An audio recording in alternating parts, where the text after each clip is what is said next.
सुन्नुहोस्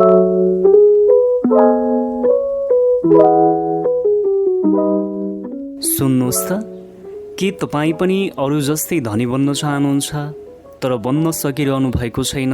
यस्तो किन हुन्छ त? अरू कसरी सजिलै धनी बन्छन् भनेर पनि कहिलेकाहीँ सोच्ने गर्नुहुन्छ होला। मेरो मात्र आर्थिक अवस्था निकै कमजोर छ, म यहाँबाट उठ्न सक्दिनँ भन्ने बेला बेलामा सोच्नुहुन्छ होला। यस्तो विचार आउनु स्वाभाविक हो। त्यसैले आज हामीले तपाईँहरूको लागि सिक्रेट्स अफ द मिलिनियर माइन्डको बुक समरी लिएका छौँ। यो पुस्तक संसारको सर्वश्रेष्ठ मनी म्यानेजमेन्ट र पर्सनल फाइनान्सियल पुस्तक मध्ये एक पुस्तक हो। यस पुस्तकका लेखक टी हार्व एकर हुन्। उनी एक अथर, मोटिभेसनल स्पिकर र एन्टरप्रेन्योर हुन्। उनले ट्रेनिङ प्रोग्राम, सेमिनार र लाइफ कोचिङ पनि दिने गर्दछन्।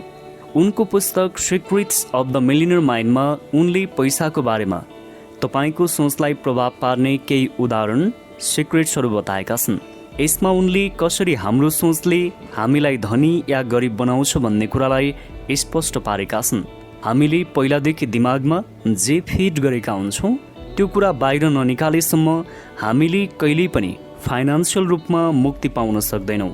हामी जस्तो फल रोप्छौँ त्यस्तै नै फल पाउने गर्छौँ। हार्वले यस पुस्तकको माध्यमबाट हामीलाई मिलिनियर बन्ने रहस्यहरू बताएका छन् र कसरी एक सोचाइको भरमा मात्र कोही धनी र कोही गरिब बन्छन् भन्ने कुरा पनि हामीलाई सिकाइरहेका छन्, जसको मद्दतले तपाईँको बाटोमा आउने हरेक मुस्किल र आफ्नो लक्ष्यलाई कुन दृष्टिकोणले हेर्ने भन्ने पनि हामीले जान्न सक्छौँ र साथै हामी धनी बन्न कुन दृष्टिकोण राख्नुपर्छ भन्ने कुरा पनि हामीले सिक्नेछौँ। उनले दिएका सिक्रेट्सको बारेमा जान्नु पूर्व उनले दिएका 2 प्रभाव जान्नेछौँ। एकैछिन सुन्नुहोस् त, मैले तपाईँ जस्ता कम मानिस मात्र देखेको छु जसले आफ्नो अमूल्य समय ज्ञानको लागि लगानी गर्ने गर्दछन्। तीमध्ये तपाईँ एकजना हुनुहुन्छ। तसर्थ हाम्रो परिवारको सुन्दर सदस्य बन्न च्यानललाई सब्सक्राइब गर्नुहोला। आउनुहोस् सुरु गरौँ secrets of the millionaire mind. Number 1 मा छ भर्बल प्रोग्रामिङ। उनले भनेका छन्, यदि कसैले तपाईँमा पैसालाई लिएर कुनै डर वा केही खराब छाप छोडेको छ भने तपाईँ मिलिनियर बन्नको लागि पैसालाई लिएर फरक सकारात्मक सोच राख्नुपर्छ। मिलिनियर बन्ने र फाइनान्सियल रूपमा सक्सेस पाउनको लागि यो तपाईँको पहिलो कदम हुनेछ।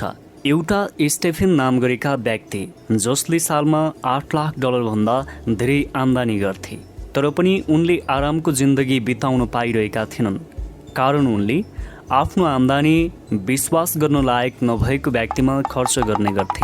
यसको पनि एउटा कारण थियो।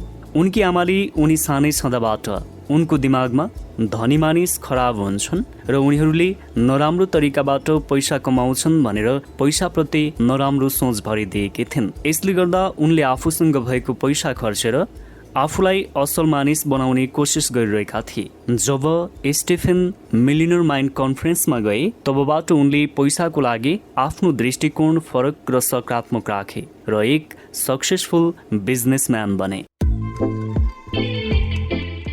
दोस्रो प्रभाव छ स्पेसिफिक इन्सिडेन्ट। मानिसका कुनै कुनै घटना यस्ता हुन्छन् जुन एकपटक घटेर पनि हाम्रो जीवनमा सधैँ छाप छोडिरहन्छन्। जोसे नामकी एक महिला नर्स थिइन् जसले डाक्टरलाई अपरेसन गर्नमा मद्दत गर्थिन् र धेरै पैसा कमाउँथिन्। तर दुःखको कुरा, जति बेला उनको हातमा तलब आउँथ्यो त्यति बेला नै उनको तलब सकिएको हुन्थ्यो। जोसे सानै छँदा एउटा रेस्टुरेन्टको ट्रिपमा उनका आमा बुबाको पैसालाई लिएर झगडा हुन्थ्यो। त्यति नै बेला उनका बुबा हार्ट अट्याक भएर मरे। त्यति बेला जोसेलाई लाग्यो पैसा सबै दुःखको जड हो, पैसालाई कहिले आफूसँग राख्नुहुन्न, पैसा दुःख निम्त्याउने बाटो भन्ने सोच्थिन् र उनलाई पैसा खर्च गर्ने बानी लाग्यो। तर यस कथाको अन्त्य पनि पहिलाको जस्तै सुखद रह्यो। द मिलिनियर माइन्ड कोर्सले जोसेको विचारलाई परिवर्तन गरी उनको विचारलाई सकारात्मक दिशा दिन मद्दत गर्यो। यसपछि उनी एक नर्स मात्र बनिनन्, उनले एक फाइनान्सियल प्लानर बन्ने लक्ष्य पनि राखिन्। यी थिए मिलिनियर बन्ने सिक्रेट्स जान्नु पूर्वका प्रभावहरू। अब आउनुहोस् जानौँ मिलिनियर बन्ने सिक्रेट्सहरू। सिक्रेट्स नम्बर 1, सकारात्मक सोच राख्नुहोस्। तपाईँलाई के लाग्छ, धनी र गरिब बीच के फरक हुन्छ? यसका पुस्तकका लेखकले भनेका छन् धनी र गरिबमा सोचको फरक हुन्छ, अर्थात् हरेक कुरालाई लिएर उनीहरूको दृष्टिकोण फरक हुन्छ। धनी मानिसहरू सबै काम आफ्नो हातमा लिन्छन्, तर गरिबले यही सोचमा जीवन बिताउँछन् कि उनीहरूको भाग्यले उनीहरूको लागि काम गर्नेछ। जसले केही गर्दैनन् उनीहरूले केही पाउँदैनन् पनि। यदि तपाईँ पनि मेरो भाग्यले काम गर्छ वा मेरो दिन आउँछ र म धनी बन्छु भन्ने सोचिराख्नु भएको छ भने यो कहिल्यै सम्भव छैन, किनकि धनी बन्नको लागि तपाईँले आफै मेहनत गर्नुपर्ने हुन्छ। यदि तपाईँ आफ्नो पैसालाई कन्ट्रोल गर्न सक्नुहुन्न र अरू चिजलाई आफूमाथि कन्ट्रोल गर्न दिनुहुन्छ भने तपाईँ कहिल्यै धनी बन्न सक्नुहुन्न। धनी बन्नको लागि तपाईँलाई आफूमा मैले मेरो भाग्य बनाउन सक्नेछु भन्ने आत्मविश्वास हुनुपर्छ। एकपटक सोच्नुहोस् त ती करोडौँ मानिसको बारेमा जसले वर्षौंदेखि केही चमत्कार हुन्छ भनेर बसेका छन्, जब यही समयमा केही यस्ता मानिस पनि हुन्छन् जसले आफ्नो मेहनतको भरमा कैयौँको बिजनेस सुरु गरेर पैसा कमाउने बाटो खोज्छन्। अर्कातिर अर्का थरी मानिस हुन्छन् जसलाई भविष्यवाणी पढ्न मजा त आउँछ, तर उनीहरू आफ्नो कर्ममा विश्वास गर्दछन्। नकारात्मक भविष्यवाणीको कारणले जो मानिसले केही गर्दैनन् उनीहरू सधैँ गरिब नै मर्ने गर्दछन्, किनकि उनीहरू आफ्नो जीवन किस्मत वा भाग्यको हातमा दिने गर्छन्। सिक्रेट नम्बर 2, आफ्नो सोचलाई ठुलो बनाउनुहोस् वा ठुलो सोच राख्नुहोस्। जति ठुलो जरुरत त्यति ठुलो काम नै दोस्रो सिक्रेट मान्न सकिन्छ। यदि तपाईँ धेरै आम्दानी गर्न चाहनुहुन्छ भने त्यसको लागि तपाईँले त्यति नै ठुलो सपना राखी धेरै काम गर्नुपर्छ। ठुलो सोच राख्ने हो भने पैसा त्यति बेला आउँछ जब तपाईँसँग दिनको लागि केही हुन्छ। अब बिजनेस जगतको कुरा गरौँ एउटा उदाहरणबाट। एक स्पोर्ट्स कोचिङमा केही कोच एक दिनमा एकाध क्लाइन्टसँग मात्र काम गर्थे। केही कोच दिनमा 10 मानिसलाई ट्रेनिङ दिन रुचाउँथे र केही यस्ता पनि थिए जसले वर्कआउट ग्रुपलाई ट्रेनिङ दिइरहेका थिए। यीमध्ये सबभन्दा धनी बन्ने बाटोमा कुन कोच होला त? पक्कै पनि ती कोच जसले सबभन्दा बढी क्लाइन्टलाई ट्रेनिङ दिइरहेका हुन्छन्। हरेकमा यही कुरा लागू हुन्छ। यदि तपाईँले अरूले भन्दा क्वालिटीको काम दिनुहुन्छ भने तपाईँलाई बढी पैसा मिल्नेछ। केही मानिस यो विश्वास गर्दैनन् उनीहरू पनि धेरै पैसा कमाउन सक्छन्, त्यसैले उनीहरू गरिब नै हुन्छन्। सिक्रेट नम्बर 3, अवसरमा फोकस राख्नुहोस्। धेरै मानिसको आम्दानी धेरै हुन्छ, उनीहरूले रिस्क लिने सम्भावना पनि धेरै हुन्छ र उनीहरूले रिजल्ट पनि राम्रै निकाल्छन्। जसको आम्दानी कम हुन्छ उनीहरू सधैँ चुनौतीको सामना गर्न डराउँछन्। धनी मानिसहरूको मन मस्तिष्क सधैँ आफ्नो लक्ष्यमा हुन्छ, उनीहरूलाई रुकावटको डरले सताउँदैन। तर गरिब व्यक्तिहरू बारम्बार लक्ष्यको बाटोमा आउने गल्ती र मुस्किलको बारेमा सोच्ने गर्छन्। गरिब मानिसहरू आफ्नो बारेमा कम कन्फिडेन्ट हुन्छन्, तर धनीहरू आफूमा कन्फिडेन्ट हुन्छन्। उदाहरणको लागि इमेजिन गर्नुहोस् तपाईँ एक बास्केटबल प्लेयर हुनुहुन्छ। तपाईँ त्यो ठाउँमा हुनुहुन्छ जहाँबाट तपाईँले आफ्नो टिमको लागि 3 पोइन्ट ल्याउन सक्नुहुन्छ, तर तपाईँलाई मात्र आफ्नो टार्गेट देखेर बल फ्याँक्नु पर्नेछ। तर तपाईँको अनुहारबाट चिटचिट पसिना निक्लिरहेको छ, तपाईँको धड्कन जोडले धड्किरहेको छ। तपाईँ नेटतिर हेरेर तपाईँको बल ब्लक होला कि नहोला, यदि मैले बल मिस गरिदिएँ भनी सोचिराख्नु भएको छ। तपाईँ सारा समय हिचकिचाउनु भयो भने अर्को टिमलाई बोनस पोइन्ट मिल्छ, किनकि तपाईको फोकस थियो गलत हुन सक्छ भन्नेमा, तर तपाईको अपोजिट टिमको खेलाडीको फोकस थियो खेललाई जित्नमा। जो मानिस उनीहरू के चाहन्छन् भनेर सोच्दछन् यस्ता मानिसलाई धेरै स्कोर मिल्ने धेरै सम्भावना हुन्छ। सिक्रेट नम्बर 4, सधैँ पोजिटिभ र सक्सेसफुल व्यक्तिको सङ्गत गर्नुहोस्। धनी र सक्सेसफुल व्यक्तिहरूले यस्तो इक्जाम्पललाई फलो गर्छन् जसले अर्को सक्सेसफुल व्यक्ति बनाएको हुन्छ। गरिब, असफल र अनसक्सेसफुल व्यक्तिहरूले अरूको सक्सेसलाई नकारात्मक रूपमा लिन्छन्।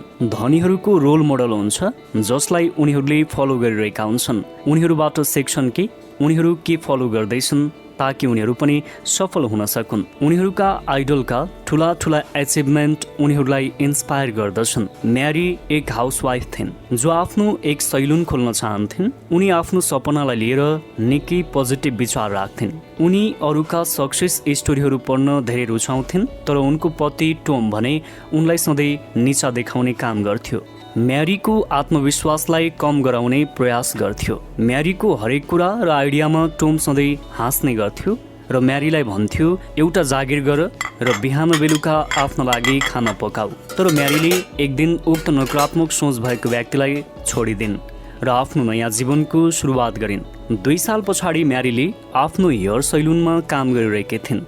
गएको साल पनि उनले धेरै नाफा गरेकी थिइन्। उनले नेगेटिभ व्यक्तिबाट आफ्नो पिछा छुडाइन् र पोजिटिभिटीलाई आफ्नो आसपासमा राखिन्। तपाईँ पनि सफल बन्न यस्तै गर्नुहोस्। सिक्रेट नम्बर 5, समस्यालाई सानो बनाउनुहोस्। धनी वा मिलिनियरहरू आफ्नो समस्यालाई आफूभन्दा सानो देख्दछन्, तर गरिबहरू समस्यालाई आफूभन्दा ठुलो देख्दछन्। धनीहरू आफ्नो गोलमा ध्यान लगाउँछन् भने गरिब आफ्नो समस्याबाट टाढा भाग्ने काम गर्छन्। यदि तपाईँ धनी र सक्सेसफुल बन्न चाहनुहुन्छ भने तपाईँले तपाईँका समस्याको सामना गर्न सक्नुपर्छ। यदि तपाईँ सक्सेसफुल बन्न चाहनुहुन्छ भने तपाईँले तपाईँका समस्याको सामना गर्न सक्नुपर्छ। तपाईँले आफूलाई समस्याभन्दा ठुलो बनाउनुपर्छ। तपाईँले यो कुरा पक्का गर्नुपर्छ, तपाईँको लक्ष्य र सपनाको बाटोमा आएका कुनै पनि समस्याले तपाईलाई रोक्ने छैन। एउटा उदाहरणबाट बुझौँ। म्याट 27 वर्षको एक नौजवान थियो। ऊ आफ्नो कार एक्सेसरिजको पसल खोल्न चाहन्थ्यो, तर दुःखको कुरा उसँग पैसा थिएन। उसले कलेज लोन अझै चुक्ता गरेको थिएन, जस कारणले उसले ब्याङ्कबाट लोन लिएर पसल खोल्न सकेन। उसले राम्रो काम खोजेर काम गर्नुको सट्टा डरले केही गर्न सकेन। उसलाई लाग्थ्यो कि उसको किस्मत खराब छ। ऊ मानसिक रूपमा निकै स्ट्रगल गरिरहेको थियो। त्यसैले ऊ डिप्रेसनको शिकार भयो र उसले नसा गर्न थाल्यो। नसामा आफूले जम्मा गरेको सबै पैसा सकियो। साथीभाइसँग उधारो लियो, जसले ऊ जीवनभर दुखी बन्न पुग्यो। त्यसैले तपाईँ पनि समस्याबाट नभाग्नुहोस्, समस्याको डटेर सामना गर्नुहोस्। समस्याको बारेमा केही नसोचे, मनमा डर नलिई आफ्नो लक्ष्यमा ध्यान दिनुहोस्। आफ्नो समस्यालाई सधैँ आफूभन्दा सानो बनाउनुहोस्। धनी बन्नतर्फ अर्को कदम थप्नुहोस्। सिक्रेट नम्बर 6, पैसालाई राम्रोसँग म्यानेज गर्न सिक्नुहोस्। धनी मानिसलाई थाहा छ कि उनीहरूको बचतलाई कसरी बढाउने र फाइनान्सियल रूपमा कसरी सफल बन्नुपर्छ, तर गरिबहरू अनावश्यक चिजमा पैसा खर्च गर्दछन्। उनीहरूसँग बचतको नाममा केही पनि हुँदैन, त्यसैले उनीहरू सधैँ गरिबीमा पुग्दछन्। तपाईँले आफ्नो आम्दानीलाई म्यानेज गर्न जान्नुभयो भने तपाईँ फाइनान्सियल रूपमा स्वतन्त्र बन्न पुग्नुहुन्छ। अथर हावले एकजना महिलालाई उनको पैसा अलग अलग बैंकमा राख्ने सल्लाह दिए। उनले $1बाट सुरुवात गरिन्। उनलाई सुरुमा यो सल्लाह काम नै नलाग्ने लाग्यो। उनले 1 सालमा हरेक बैंकमा $2000 बचत गरेकी थिइन्। त्यसपछि उक्त महिलाले पैसालाई म्यानेज गर्न सकिन् र उनी हरेक लोन र उधारोबाट मुक्त भइन्। उक्त महिलाको जीवनबाट सिकेर हामीले पनि आफूसँग जति छ त्यो सबै अलग अलग ठाउँमा जम्मा गर्नुपर्छ। धनी बन्नको लागि थोरै भन्दा थोरै पैसालाई पनि म्यानेज गर्न सिक्नुपर्छ। सोच्नुहोस् त, जब तपाईँ थोरै पैसालाई म्यानेज गर्न आउँदैन भने करोडौं पैसालाई कसरी म्यानेज गर्न सक्नुहुन्छ? त्यसैले आजैबाट पैसालाई म्यानेज गर्न सुरु गर्नुहोस्, तब मात्र तपाईँ फाइनान्सियल रूपमा सफल बन्न सक्नुहुन्छ। हुन्छ त, यो बुक समरीबाट तपाईले पैसालाई लिएर आफ्नो विचार थाहा पाउनुभयो होला। यो विचार उत्पन्न गराउन के जिम्मेवार थियो भन्ने पनि थाहा पाउनुभयो। तपाईले यो पनि थाहा पाउनुभयो हाम्रो विचारलाई बदल्न सकिन्छ। साथै अरूको कुरा सुनेर देखेर पैसाको लागि नकारात्मक विचार उत्पन्न गर्नुहुन्न। हरेक सक्सेसफुल मिलिनियरको सिक्रेटको बारेमा थाहा पाएर त्यसलाई प्राप्त गर्ने तरिका पनि थाहा पाउनुभयो। हुन्छ त, तपाईलाई सफलताको बाटोमा अनन्य शुभकामना छ। तपाईँ र मेरो भेट अर्को नयाँ भिडियोको साथमा हुनेछ। नमस्कार।